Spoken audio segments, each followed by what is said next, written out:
After they had to bring the body into the funeral home for the embalming, then that meant that the family had to come to the funeral home to make their funeral arrangements and to select the casket that they chose to purchase. But all of this was taken back to the home for the visitation. And it was 2 nights, and the parlor had become a living room.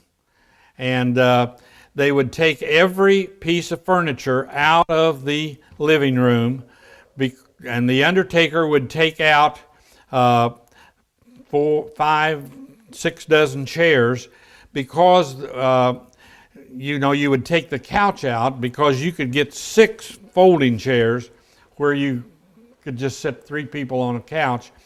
And not only did you have to accommodate the casket, but people had started sending flowers. So you had to accommodate all the flowers to be displayed in the room. Now you will notice the undertaker would take out the backdrop, and he would ask the family which wall that they wanted the casket set in front of, and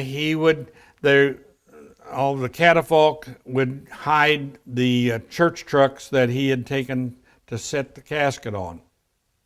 Now you will notice that on the casket there is a veil. Now, in the 30s and the 40s and the 50s and very early in the 60s, no house had air conditioning. And every time the the screen door was open, the flies would come in. And this is just the only reason a veil is on that casket is protect the body from the flies, gnats, and other things that would be coming in. And of course, naturally, they always had a register stand and a register book where everyone would sign in as they come to the house.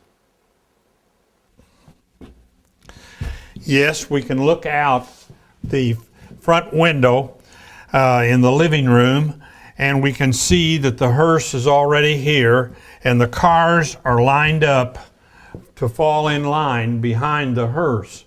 I think that this home is out in the country, because we can look out the other window in the living room and see the little church down the road where the funeral is going to be held.